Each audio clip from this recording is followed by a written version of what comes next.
Neon Cunha, 53 anos, uma mulher negra, ameríndia e transgênera nessa ordem de importância. Atualmente funcionária pública e publicitária e uma ativista independente. Meu nome é Bruna Agatha Vidal, tenho 32 anos, vim de Recife, Pernambuco. Estou em situação de rua já há 8 meses. Sou uma das conviventes da Casa Neon Cunha. Meu nome é Raineres, eu tenho 41 anos. Eu sou formado em Planejamento Territorial pela Universidade Federal do ABC. Sou diretor executivo da Casa Neon Cunha. Meu nome é Atena de Souza, tenho 22 anos. Sou natural de Nova Venécia, Espírito Santo. Atualmente sou moradora de calçada e no momento estou desempregado. Eu sou Paulo Araújo, tenho 33 anos. Eu estou presidente da Casa Neon Cunha. Sou uma das pessoas que fundou a Casa Neon Cunha. Meu nome é Jordana Campos e esse é meu sinal. Eu sou uma mulher trans e eu sou intérprete de Libras. Meu pai, ele queria que eu fosse pra igreja, falava que alguma coleguinha minha de colégio era minha namorada e aquilo me tirava o fôlego, me tirava o oxigênio. Então, com 5 anos de idade, eu chamei meu pai pra uma conversa na sala. E foi pra falar pra ele justamente que eu tinha certeza que eu era gay. Então, assim, foi um choque pra mim, porque eu tive que sair logo de cara, né? É da cidade, que eu não tinha pra onde ir. Meus parentes não me aceitavam também, porque foi um choque pra eles. Ao me verem de shortinho curto e blusinha. Então eu fui pra Vitória, onde fiquei morando em casa de cafetina. A única meta que eu tinha de conhecer o Instituto Casa Neon Cunha era manguear, porque parei de me prostituir. Em situação de rua eu comecei a me virar assim.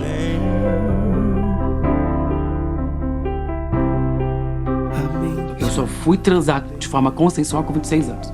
O resto era estupro de policiais e outros miliantes, assim, do processo. O meu ex-marido, que me ameaça de morte todos os dias, ele faz questão de forrar a manta dele do meu lado. Toda noite eu acordo assustada de madrugada com ele em cima de mim, eu dormindo. Né? Aí eu conheci logo de cara, aqui em São Bernardo, eu conheci um cidadão, aonde que ele me levou pra ir morar com ele. Aonde que ele veio me dar uma facada, que é a cicatriz que eu carrego, infelizmente, né? Que o corpo não se maltrata, o corpo não se viola, o corpo é instrumento de orixá. O corpo não se maltrata, o corpo não se viola, o corpo é instrumento de gênero. A Casa Neon Cunha é um sonho de uma pessoa que foi aderido por várias pessoas e foi construído por várias mãos. Com a certeza que esse lugar é o lugar certo que a gente vai conseguir conquistar esse direito de viver com qualidade. Porque é o que a gente quer, é o que a gente busca, é viver bem, trabalhar bem, é estudar bem, é comer bem, morar bem, entendeu? Eu acho que esse tinha que ser o princípio básico para tudo, para qualquer pessoa ser qualidade de vida.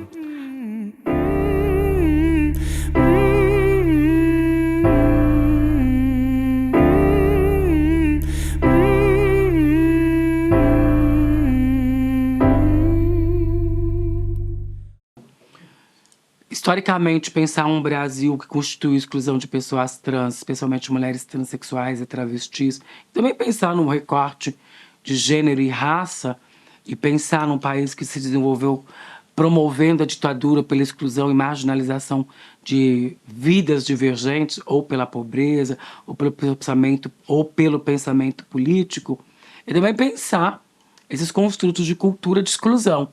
Eu nasço nos anos 70, cresço nos anos 80, já estou trabalhando, mas é nesse período também que o Brasil, no enfrentamento à ditadura, vai constituir um grande fenômeno, que é joga pedra na Genê, ela é boa de cuspir, maldita Genê. Na ópera do Melandro, Genê e o Zeppelin tem como diretriz, inclusive, que a personagem seria um homem, abre aspas, travestido de mulher. A partir disso, dá para entender um pouquinho de qual é o lugar que essa população vai ocupar. Fiquei morando em casa de cafetina 1 ano. Eu não consegui manter a minha diária. Então foi pra onde que eu me joguei pra Belo Horizonte. E quando eu fiz 1 ano, eu fui embora da cidade porque veio a pandemia e ela não conseguiu manter o hotel. E eu tive que vir pra São Paulo. Aí foi onde que eu caí na rua, porque eu já não tinha mais condições. Eu vi Bruna Acta chegar, eu vi a Trans chegar, eu vi Diana chegar, mas eu vi Lohane não chegar. Eu vi Esther não chegar. Eu vi Suzy um dia entrar na casa e eu vi Suzy não retornar mais. Porque ela foi cruelmente assassinada por essa ausência da política pública. O desafio é, eu com 26 anos, em 96, praticamente não tinha mais uma amiga viva. Hoje, a gente sabendo que pelo 14º ano consecutivo o Brasil continua sendo campeão de morte de pessoas trans e travestis, é repensar essa sociedade historicamente a partir, então, da Genê. Depois dessa primeira fase minha em situação de rua, eu voltei a fazer programa, que sempre foi meu meio de ganhar dinheiro em São Paulo. Comecei novamente a trabalhar com programa, fazer programa, e aí me relacionei a primeira vez, que foi um relacionamento abusivo de 7 anos. Aí já foi mais 7 anos perdendo tempo, fazendo coisas que não valeu a pena pra mim. E depois do término desse relacionamento abusivo, eu tive que voltar pra rua novamente, porque não tinha onde ficar. E num texto que eu sempre escrevo que existe barreiras visíveis e invisíveis. E existe lugares e não lugares, né? Então, assim, para os LGBTs, existe muito não lugares. Então, muitos LGBTs não têm acesso à saúde, à educação, porque não conseguem nem chegar nesses equipamentos públicos. Chega no posto de saúde na porta, não consegue entrar, porque já é um ambiente que é um não lugar para aquela pessoa.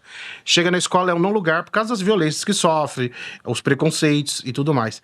Eu acho que a pergunta mais importante é porque persistir na luta diante de tantas dificuldades. Porque você fala assim, avançou? Avançou para quem? Em quais condições? Avançou a discussão. O acesso às questões ainda é cota de 3%. Imagina aí a população LGBTQIA+, que está em situação de rua. Essa população conseguiu chegar na rua depois de 10 anos, né? A gente olha de 10 anos para trás, a gente vê essas pessoas conseguirem estar na rua, estar na calçada. Essas pessoas eram mortas muito antes de chegar na calçada. Então essa população conquistou inclusive o direito de estar na rua. E estar passando a noite todo na rua e de manhã saber que tem um lugar que vai abrir, vai fornecer café, vai fornecer almoço, lanche da tarde, vai fornecer um lugar seguro para que as pessoas possam tomar um banho e descansar. Entre a oração e a ereção, oração, ora não são, bem são. Sem nação, mesmo que não nasçam, mas vivem e vivem. Se homens se amam, se unem, se imem, se unem. Há quem costumeiramente ama, mente ama também.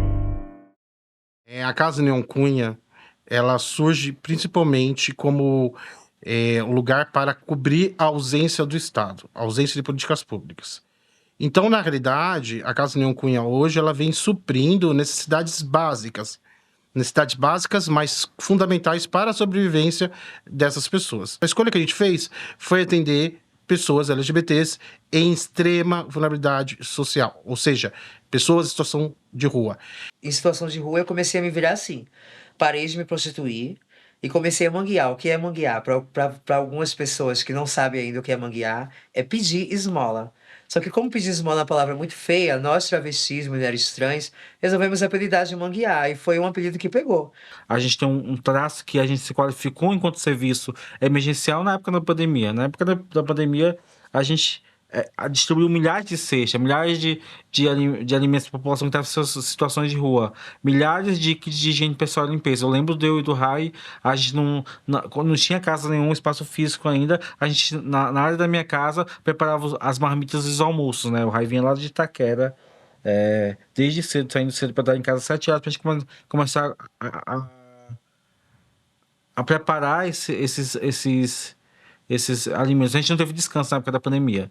o mundo parou, mas a gente não parou. Foi aí que a gente se organizou e foi para a rua para garantir que essas pessoas que estavam, principalmente a população LGBT, que estava em situação de vulnerabilidade, tivesse a possibilidade de enfrentar essa pandemia, né? Era muito legal falar do Fica em Casa, mas para quem tinha casa, quem estava na rua ficava onde? A gente sentava ali na calçada e pedia esmola para as pessoas, né?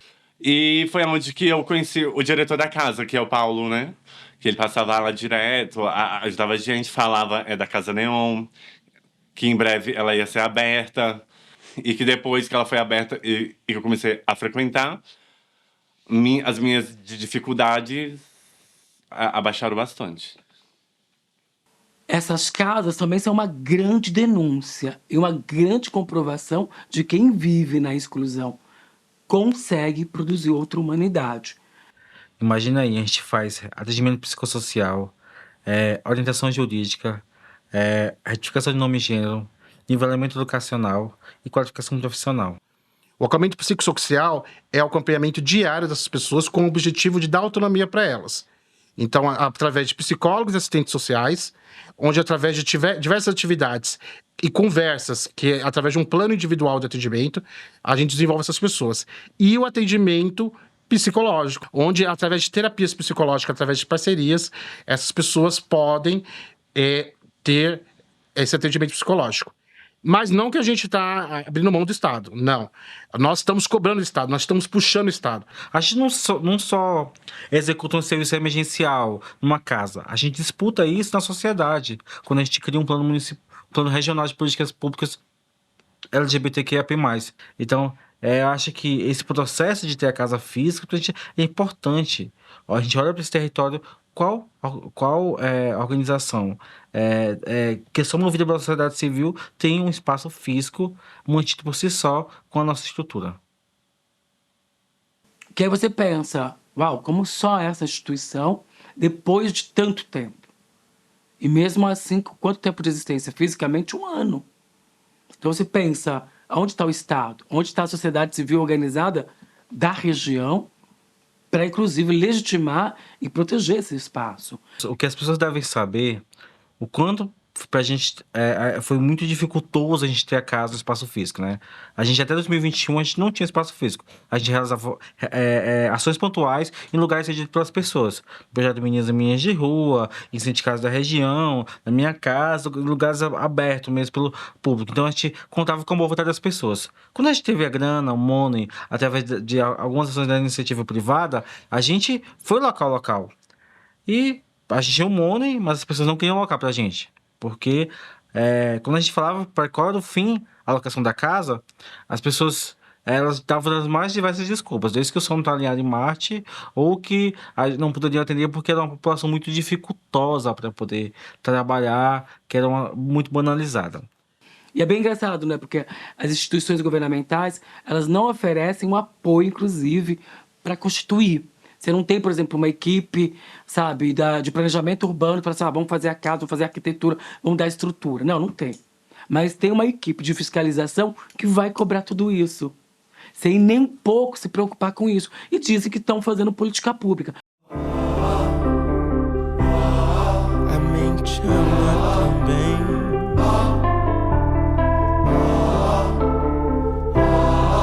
A mente ama também. Entre a oração e a ereção, ora não são. São benção, sem nação. Mesmo que não nasçam, mas vivem e vêm. Se homens se amam, se unem, se unem. Eu vou usar como exemplo, norteador, da história, a partir de 82, 84, principalmente 84, quando a Roberta Gambini aparece na Playboy pela primeira vez. Isso é um fenômeno para as pessoas trans. A gente tinha pessoas trans na televisão, principalmente as transformistas, que essa é uma cultura muito importante de ser resgatada, que antecede muito o que vão ser as drag queens. A partir da Gambini, que em 95 tem sua primeira entrada de pedido de mudança de nome e gênero, e constantemente negado, ela só vai conseguir isso em 2005. Isso para a gente pontuar a minha luta pelo direito legítimo a nome e gênero / identidade de gênero.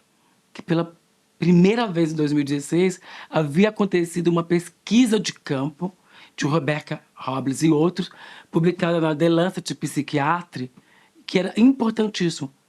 Pela primeira vez na história, havia sido feita uma pesquisa de campo com pessoas trans. E aí entende-se que são 2 estigmas. Você ter toda essa exclusão social e mais um CID, um código de doença.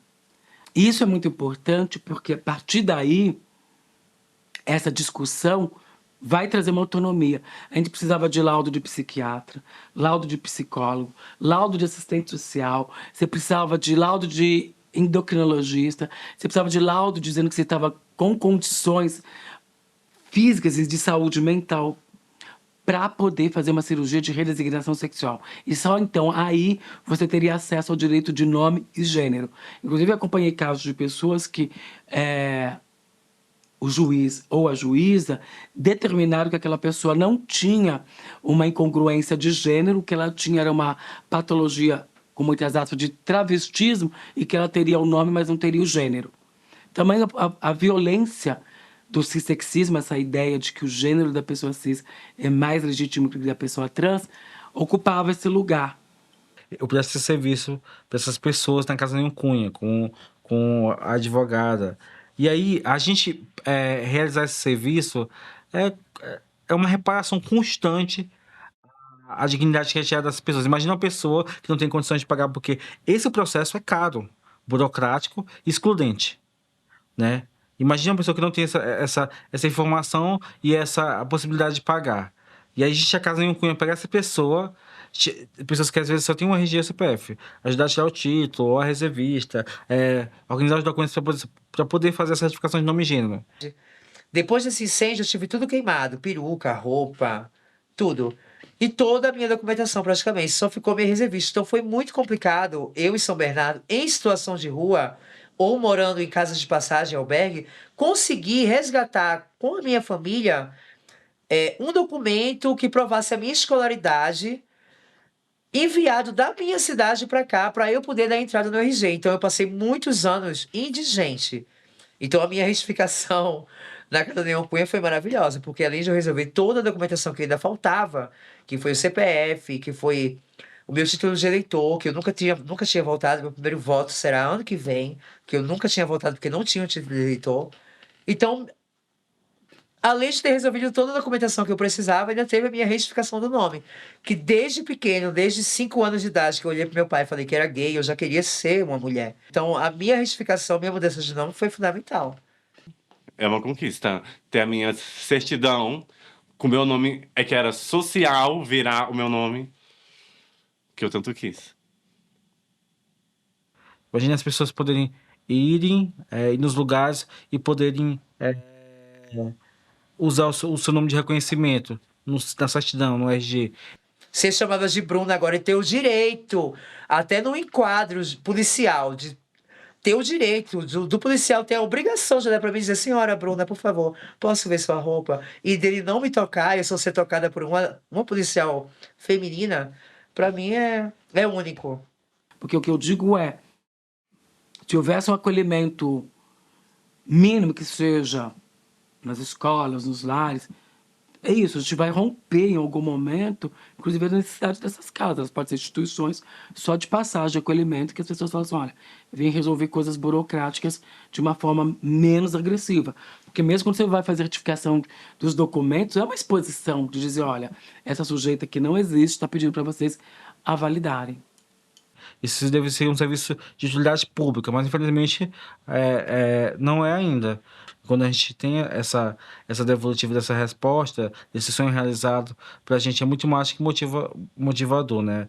É impulsionador. A partir dessas ações, a retificação de nome e gênero, aí que o Supremo vai olhar e falar assim: olha, não tem mais o que fazer, não dá mais para violar essas vidas humanas. E reconhece que estava aí, que era constitucional, por isso que a gente fala que é E ainda tem uma questão que é uma ADIM, a gente não tem uma legislação, é só para dizer que era possível tensionar, era possível trazer essa discussão com qualidade, e a gente tem que caminhar ainda para discutir uma legislação que garante uma série de questões que não estão nessa ADIM ainda. Não queimem as bruxas, mas que amem as bichas, mas que amem. Clamem, que amem, que amem. Não queimem as bruxas, mas que amem as bichas, mas que amem. Que amem, clamem, que amem. Não queimem as bruxas, mas que amem as bichas, mas que amem. Que amem, clamem, que amem. Que amem.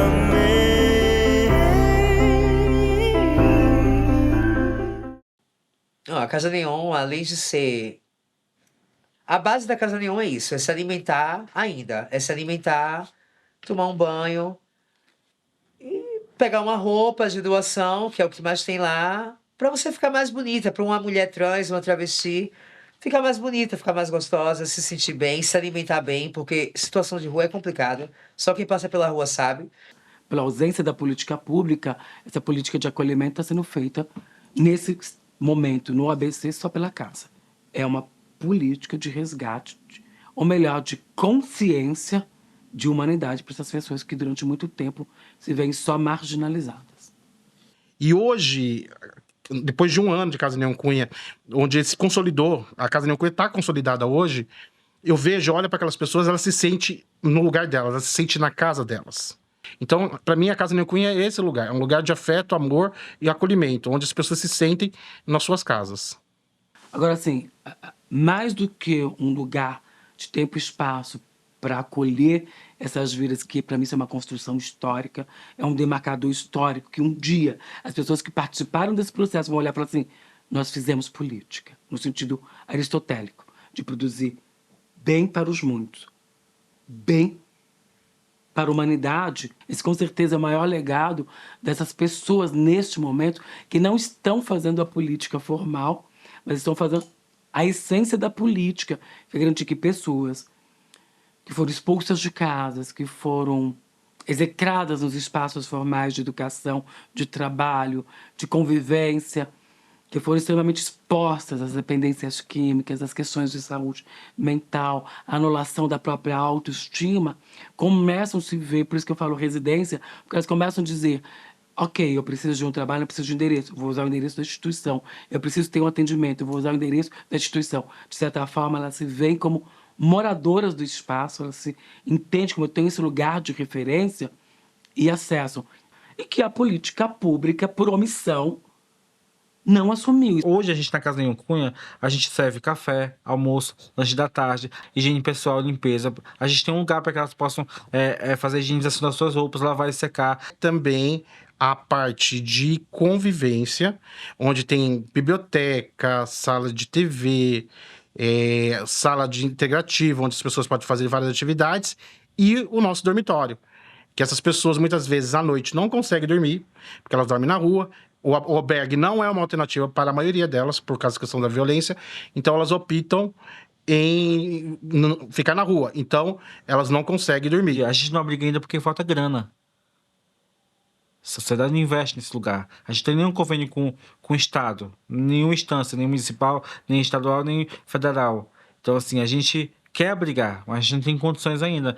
Enquanto você escutar uma criança denunciando, olha, eu sofri uma transfobia na escola, eu fui procurar um emprego, debocharam de mim, eu tenho medo de ir no SUS, eu tenho medo de pegar transporte coletivo, só vou sair à noite porque eu acho que a passabilidade, a minha maquiagem não vai ser percebida. Isso faz a gente repensar uma sociedade. E por que a gente diz que é um lugar de passagem? Porque nós queremos que as pessoas que são nossos beneficiários, principalmente aquelas que estão em situação de rua, elas possam ter autonomia social e autonomia financeira. Então esse é o principal objetivo da casa. A gente pegar aquela pessoa que está desorganizada socialmente, devido às violências que sofreram, às exclusões sociais, e empoderar essas pessoas, dar condições dessas pessoas terem emprego, renda, terem qualificação e poderem acessar o direito à cidade. Porque muitas das pessoas da Casa Neon Cunha, nossos beneficiários, não têm direito à cidade, que é o direito de andar pela cidade durante o dia, que muitas vezes tem que andar pela noite. E também de ter autonomia financeira. Nós não queremos que essas pessoas fiquem na casa pelo resto da vida. Nós queremos que essas pessoas passem pela casa, elas tenham autonomia financeira, fiquem bem e se tornem pessoas que vão ajudar outras pessoas, até mesmo pessoas que vão estar conosco no dia a dia, trabalhando com a gente. Eu penso muito em fazer o meu curso técnico, né? Que hoje eu tô com 22 anos, mas já tenho meu ensino médio já completo. E seguir a minha vida, né? Fazendo o meu curso técnico de enfermagem, que é o que eu pretendo, e ver o que dá. A Casa Neon, ela nasce de um encontro de mim e o Paulo com outro ativista que promovia as atividades acadêmicas da UFABC, do Coletivo Prisma, que é o Raineres. E aí lá eu conheci o Neon, amor à primeira vista, primeira fala. Eu conheci o Neon e fico impressionado, encantado com a qualidade, entendeu? Política, social daquela mulher. Daí em diante, com a ideia, a gente ter essa ideia de criar um projeto e nominar, a gente homenageia a Neon, e aí por isso Casa Neon Cunha. É um reconhecimento em vida. E mais do que só... Eu não vejo como um elogio, não. Eu vejo como uma convocação, uma responsabilidade ampliada. O que é que você fez? O que é que você conquistou socialmente? Conquistei o meu processo de formação intelectual. Acho que isso é a minha maior conquista. Assim como eu conquistei o direito à família, quando eu volto a conviver com a minha mãe depois que eu sou expulsa em 92, eu já me encontrava às escondidas com ela. Então, olhar essa busca pelo lugar de pertencimento, pelo lugar de existência, eu acho que é isso. Quando eu sou convocada a ceder o nome, convocada mesmo, você não tem muita escapatória de dizer não, não quero, não posso. Mas você tem que estar muito consciente que isso amplia a sua responsabilidade. Mas não adianta. Saindo do meu eixo, da minha estrutura de vida, eu sou mais uma travesti não branca na rua, uma travesti negra, uma pessoa... Porque as pessoas, inclusive, falam assim, mas não é tão escuro. Eu falo assim, olha, eu não tenho a pele tão retinta. Mas se tem alguém que sabe quem é a população negra desse país, é a polícia e os brancos. Eles não têm a menor dúvida de quem é preto e de quem não é branco.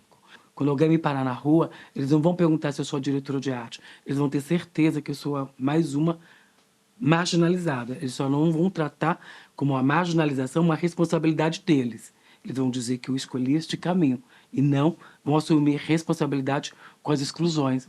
Então é isso, não existe essa distância. Então, quando eu olho para este lugar, eu olho como uma convocação, que às vezes me tira o sono, que às vezes aumenta a minha responsabilidade de saber, a cada vez que você sabe que uma das assistidas morreu, qual foi o processo de morte, qual é a exclusão social. Cada vez que você toca com uma assistida que ela diz, mas eu queria estudar, ou eu só queria ir à missa, e aí você sabe que eles não nos aceitam, você entende que não tem folga, não tem arrego.